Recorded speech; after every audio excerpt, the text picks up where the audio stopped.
하나님께 달아나서 당시의 사고로는 가장 먼 곳이라고 생각했던 다시스, 스페인으로 요나는 도망갑니다. 하지만 하나님은 그를 보낼 생각이 없습니다. 1장 4절은 여호와께서 큰 바람을 바다 위에 내리시매라고 되어 있습니다.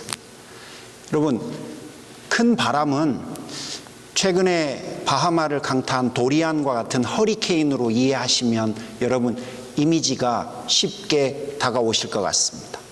그런 무시무시한 폭풍이 왔습니다. 본문은 명확하게 그 폭풍을 보내신 분이 하나님이라고 언급합니다. 하나님께서 큰 바람을 바다 위에 내리셨다라고 되어 있어요. 어떤 의도와 목적이 분명히 보입니다. 물론 이런 유사한 일들은 성경 안에 너무 많습니다. 삼손이 사사로 있을 때 배경을 가진 성경이 룻기서입니다. 룻기서에 보면 하나님께서 그들에게 비를 주지 않으셨습니다. 비를 주지 않은 이유는 의도적이었습니다.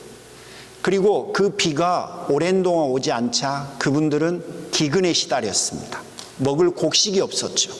이처럼 하나님은 당신이 의도적으로 어떤 것을 하지 않을 때가 있으셨습니다. 물론 동시에 어떤 것을 의도적으로 하실 때도 있었습니다. 광야 40년 동안 이스라엘 백성들은 안식일을 제외한 모든 날 아침에 만나를 마음껏 거둬들일 수 있었습니다.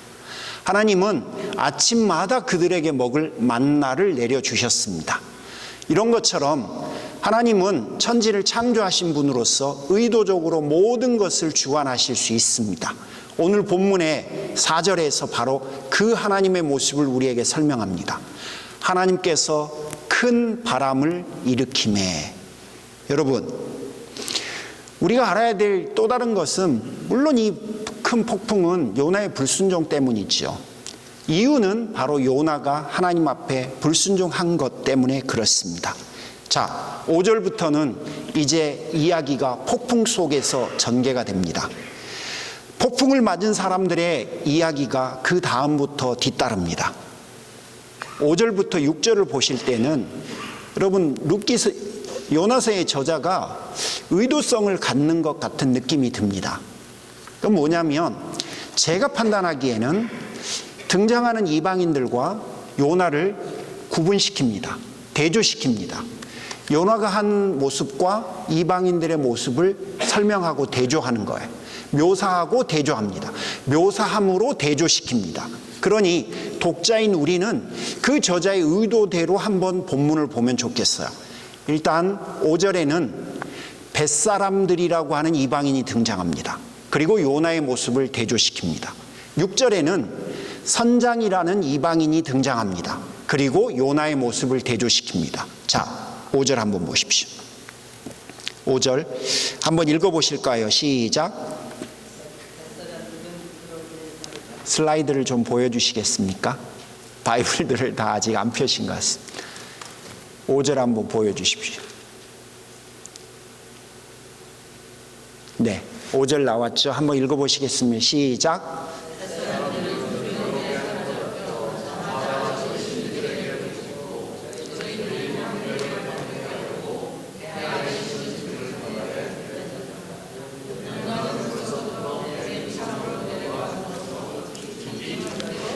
네, 거기 등장하는 첫 번째 이방인들이 바로 벳사람들입니다. 벳사람들은 두려움에 사로잡혔습니다. 당연한 거죠. 두려움에 사로잡혀 있었던 벳사람들이 하는 행동이 5절에 묘사되어 있습니다. 첫 번째는 뭐 합니까? 저희 각자의 신들을 찾습니다. 이게 굉장히 중요합니다. 그 다음에는 뭘 합니까? 저희들이 탄 배를 가볍게 하라고 배 안에 실은 짐을 바다에 내던집니다. 여러분, 적어도 이방인들이었던 벳사람들은 자기의 신을 먼저 찾고 두 번째 자신들이 할 수 있는 일들을 다 합니다. 여러분, 이게 중요합니다. 이들은 지금 무엇을 하냐면요, 자기들의 신을 부르면서 도움을 구합니다. 그러니까 자기들의 신을 먼저 찾았다는 것이 중요합니다. 그리고 이들은 계속해서 읽어보면 여러분 나중에 7절에 보면 알지만 이들은 이미 느꼈습니다. 뱃사람들이었지만 이게 단순히 지금까지 뱃사람으로 살아가면서 느꼈던 폭풍, 단순한 자연현상과는 다르다는 걸 느껴요. 그래서 7절을 참고해서 보면 누군가의 죄 때문에 이런 폭풍이 자기들에게 왔다라고 느낍니다. 그래서 7절에 보시겠어요? 7절 한번 보여주시겠습니까? 뱃사람들이 서로 말했다. 우리가 어서 제비를 뽑아서 누구 때문에 이런 재앙이 우리에게 왔는지 알아보자 라고 되어 있어요. 그러니까 이 사람들은 단순하게 지금 폭풍이 자연현상을 뛰어넘어서 누군가의 죄 때문에 이런 현상이 그의 신에게서 왔다는 걸 압니다. 그리고 나서 배를 가볍게 하기 위해서 짐을 바다에 버립니다. 자신들이 할 수 있는 일을 또 하죠. 하지만 5절에 보면 요나는 다릅니다. 요나는 배 밑창으로 내려갔어요. 다음 주에 여러분과 나눌 이야기인데요. 요나는 끊임없이 내려갑니다. 다시스로 내려가고 배를 타자마자 밑으로 내려가고 그 다음에는 물고기 뱃속으로 내려갑니다. 계속해서 그는 내려가고 내려가요.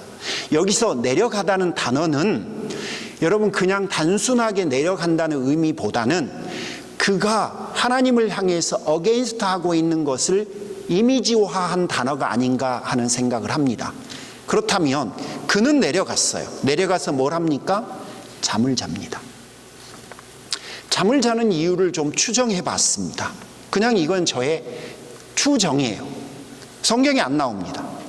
그가 잠을 드는 이유는 분명히 피곤했기 때문일 겁니다. 왜 피곤했을까? 다른 뱃사람들이나 다른 사람들은 피곤하지 않았을까? 그런데 요나는 더 피곤했을 거예요. 그 이야기는 우리가 1장 1절부터 3절에 충분히 유추해낼 수 있습니다. 요나는 하나님의 처사가 불만이었습니다. 그래서 그를 향해서 분노를 표출했고 그 결과 하나님으로부터 도망가기 위해서 지금 이 여정을 가고 있는 겁니다. 그렇다면 요나는 지난 1장 1절부터 3절 사이에 분노, 그리고 그 분노를 표출하는 불순종, 그것 때문에 그의 마음속에는 자연스럽게 죄책감이라는 것도 찾아왔을 거예요. 이런 많은 것들이 믹스되어서 그는 배를 타자마자 분명히 피로감을 느꼈을 겁니다. 두 번째는요, 그가 지금 직면하고 있는 현실을 한번 봐보십시오. 자신의 신이었던 하나님에게서는 소명이 왔는데 히브리인인 자신은 그 소명을 거부했습니다. 그리고 그 소명을 받들 수 없기 때문에 세상의 끝이라고 하는 스페인으로 지금 도망가고자 하는 겁니다. 자, 그렇다면 그는 자신이 처한 현실로부터 도피하고 싶은 마음이 있었을 겁니다. 여러분, 저는 가끔 그럽니다. 여러분 어떠신지 모르겠습니다. 제가요, 굉장히 마음 심리적으로 힘이 들거나 감당하기 어려운 문제가 발생하면 저는 가끔 잠이 들기도 합니다. 그를 통해서 잠시 잊고 싶고 피하고 싶을 때도 있습니다. 요나가 잠든 이유는 그게 아닌가 싶습니다. 두 번째, 요나는 이방인들인 뱃사람들은 자신의 신들에게 먼저 기도하지만 요나는 기도하지 않습니다. 하나님 앞에 기도하지 않았습니다. 스스로 신앙인이라고 말하던 요나는 하나님께 기도하지 않았습니다. 뱃사람들과 요나의 큰 차이입니다. 심지어 9절을 한번 보시면 9절에 이렇게 자기 자신을 소개합니다. 나는 히브리인이요. 그리고 나는 하나님을 섬기는 사람이다. 여러분, 이게 아무것도 아닌 것 같지만 자신의 아이덴티티를 말할 때요, 자신이 하나님의 사람이라는 것보다는 자신이 히브리인이라는 것이 더 자랑스러운 사람이었습니다. 자, 네 번째, 요나는 폭풍이 일반적인 자연현상과 다르다는 것을 몰랐습니다. 그리고 이방인들은 알았는데 누군가의 죄 때문이라는 것도 사실은 그는 몰랐습니다. 여러분, 우리가 아는 대로 요나는 선민이라는 자부심을 가지고 있는 히브리인이었습니다. 스스로는 영적이라고 자부했던 인물입니다. 그래서 이방인, 특히 니느웨, 특히 아수르 사람들에게 대해서는 하나님의 자비가 그들에게 임하여서는 안 된다고 생각했던 사람입니다. 반면에 이교도인 벳사람들은 매우 영적이었습니다. 그에 비하면 요나는 영적으로 무지한 사람이었습니다. 자, 6절을 또 다른 이방인이 등장하는데 6절을 한번 보시겠습니까? 6절에는 새로운 이방인이 누가 등장합니까? 정답 말해놓고 누가 등장하냐고 물어보는 것도 뭐예요? 갑자기 그냥 등장이란 단어가 선장으로 바뀌었어요. 여러분 머릿속에 있는 게 이렇게 빨리 튀어나와 버려요. 선장이 등장해요. 또 다른 이방인이 누구냐면 선장입니다. 그 선장이 등장했는데 그 선장이 요나를 향해서 뭐라고 합니까? 일어나라. 일어나서 당신의 신에게 부르짖어라. 요나는 내려가기만 했는데 선장은 내려가기만 한 그 요나에게 일어나서 올라가라고 합니다. 여러분 귀에는 이 그림이 어떻게 들리시는지 모르겠습니다. 저는 이방인 선장이 요나의 그 태도를 꾸짖는 것처럼 사실은 느껴지고 들려집니다. 너 뭐 하는 거야? 넌 지금 하고 있는 행동이 옳다라고 생각하는 거냐? 그렇게 하면 안 돼! 지금 그런 이야기를 하는 것 같은 느낌이 듭니다. 여러분, 지금 배 안에 있는 모든 사람들은 생명의 위협을 받고 있는 상황이에요. 이 말은 모든 상식과 신앙이 사실은 가지고 있는 그대로 워킹하기는 어려운 상황에 맞습니다. 누구나 그렇습니다. 그럼에도 불구하고 이방인들인 벳사람들이나 이방인이었던 선장의 모습은 여러분 어떻습니까? 자신의 신들에게 먼저 도움을 구합니다. 자신의 신을 인정하고 존중하는 거죠. 단순한 자연현상이 아니라 누군가의 죄 때문에 뭘 깨달을 수 있을 정도로 그들은 영적으로 민감했습니다. 이방인에 대한 무시와 편견으로 일관했던 것이 요나였는데 그와는 전혀 다른 모습으로 요나를 대했습니다. 여러분, 하지만 요나는 거기 있는 세상 사람들은 다 아는데 요나만 몰랐어요.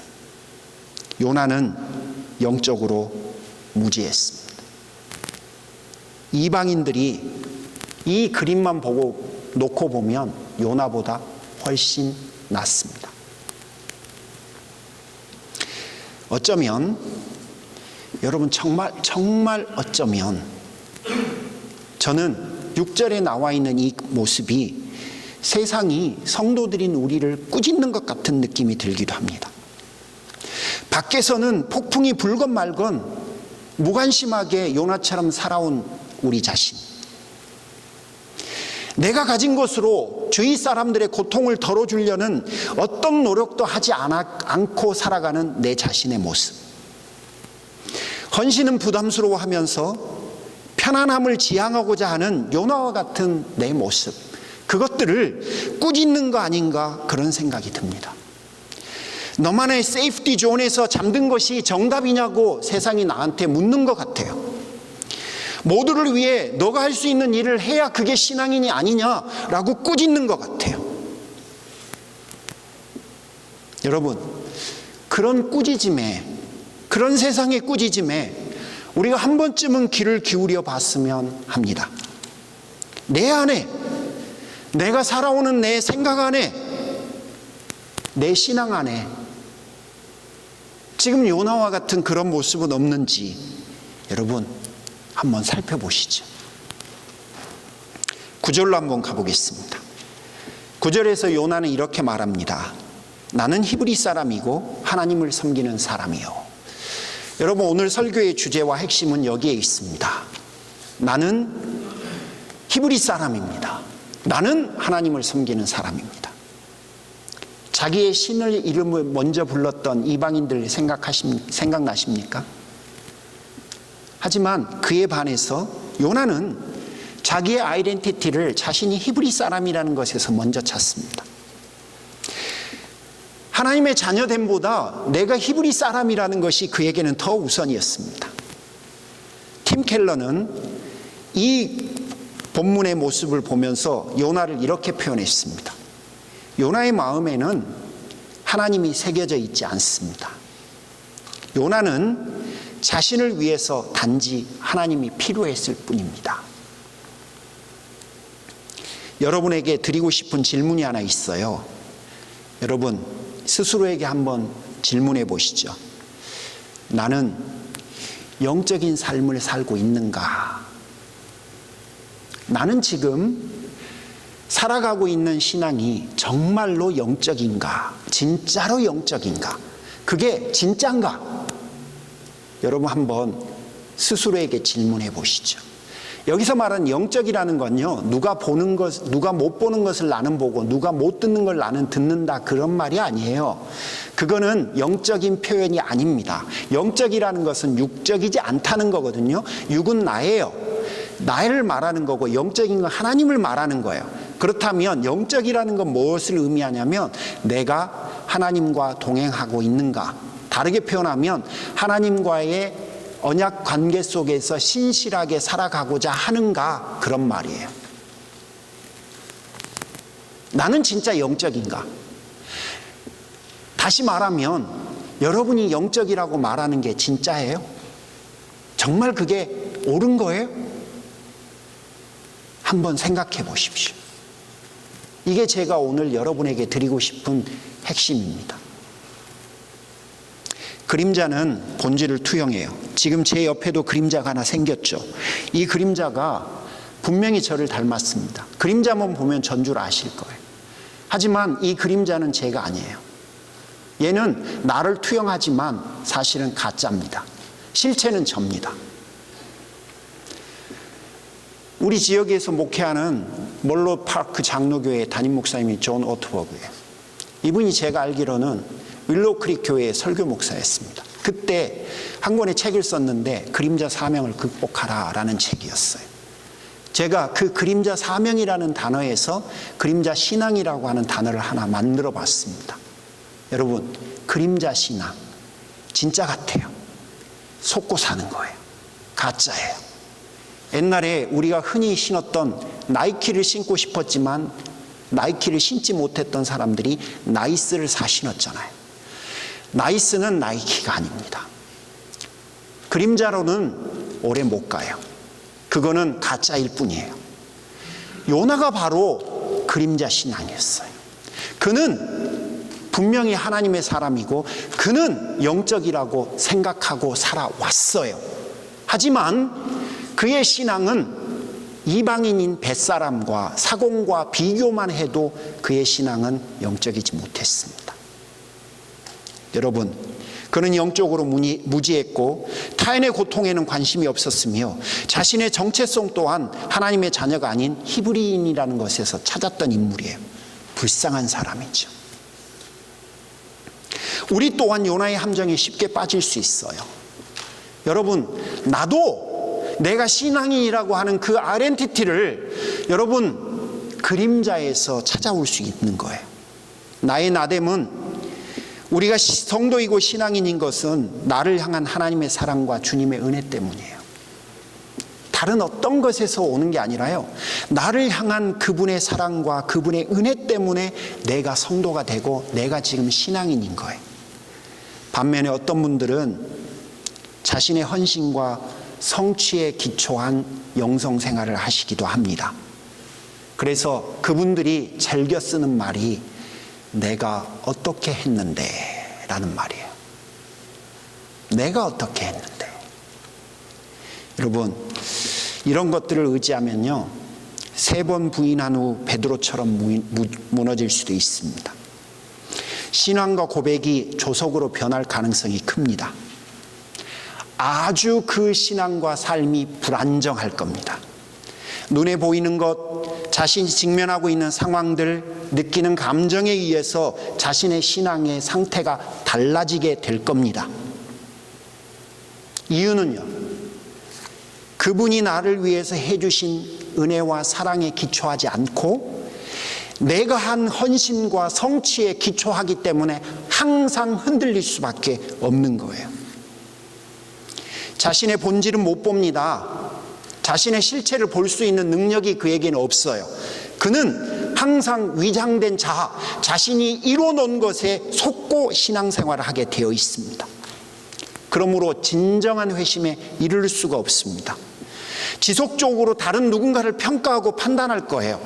왜냐하면 자신이 이룬 것, 자신이 헌신한 것이 신앙의 기초이기 때문에 다른 누군가를 볼 때에도, 대할 때에도 그 사람이 한 것, 그 사람이 한 헌신, 이것 가지고 상대를 평가하게 되어 있기 때문에 그렇습니다. 그것뿐만이 아니에요. 자기 자신에게 정직할 수가 없습니다. 자신의 단점은 인정하지 않습니다. 단점이 보이면 어떻게든지 감추려고만 합니다. 여러분은 영적인 삶을 살고 있습니까? 아니면 그림자 신앙에 빠져 있습니까? 빨리 점검하셔야 돼요.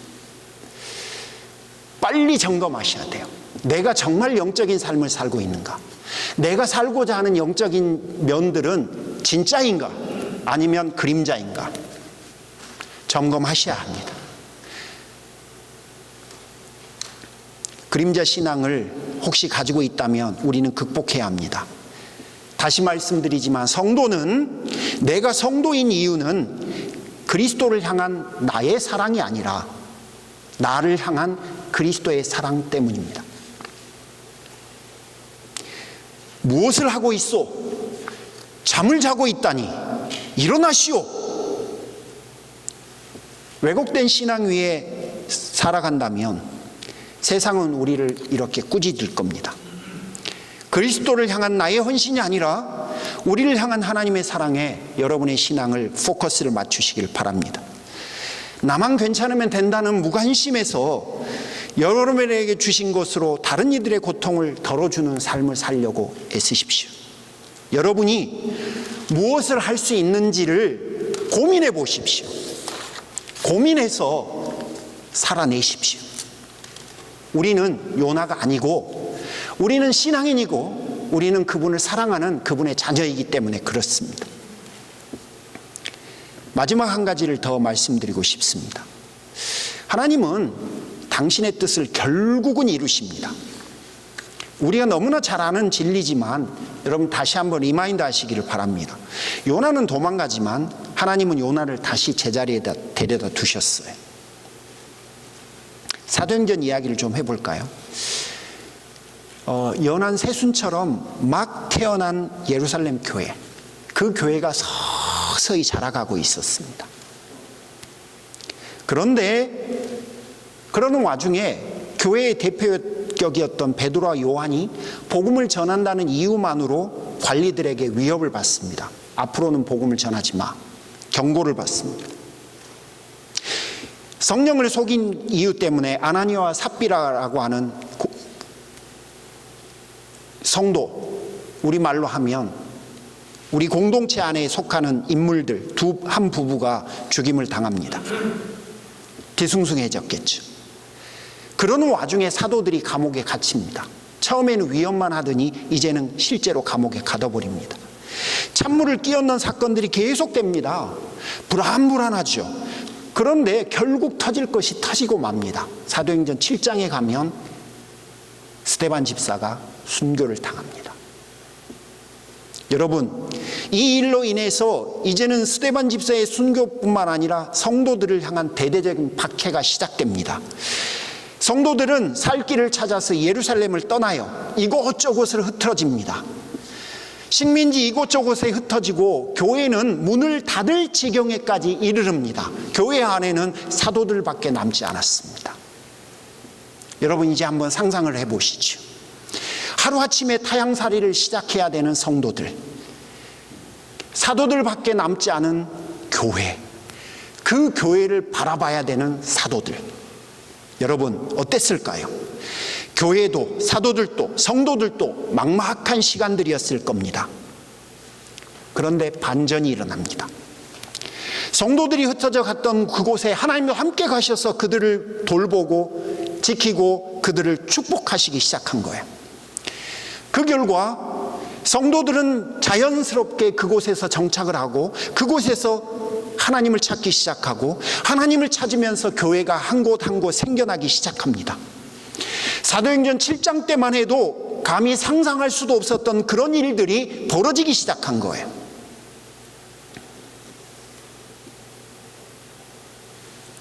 여러분, 이 이야기는 사도행전 2장, 3장, 4장, 5장, 6장, 7장의 그 위기와 어려움에 처했을 때에는 감히 상상할 수도 없었던 일들입니다.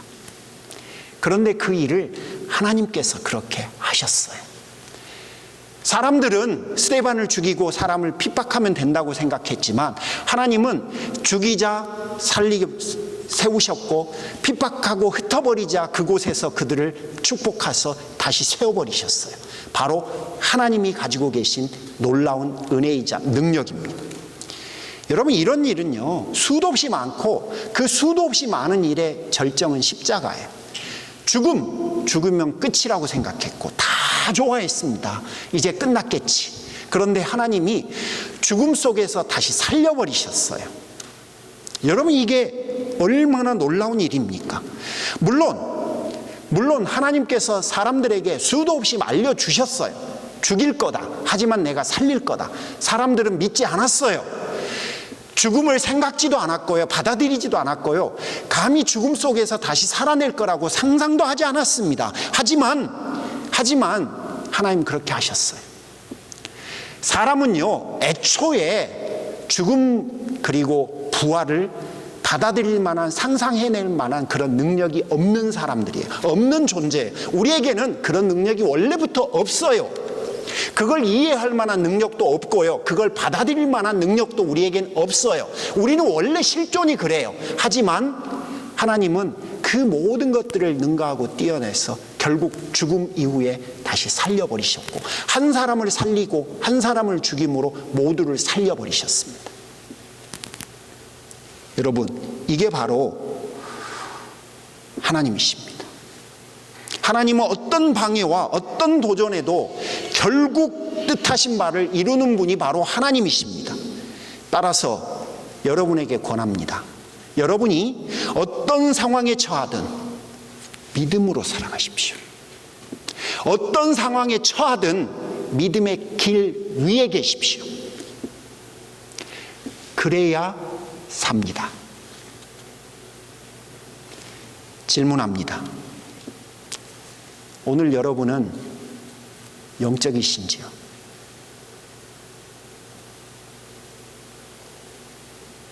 하나님을 생각하고 계십니까?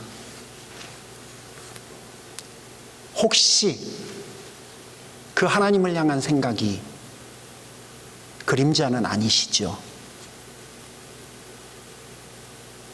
오늘을 계기로 한번 생각하시죠. 그게 여러분의 영혼을 위해서 좋습니다. 기도하겠습니다.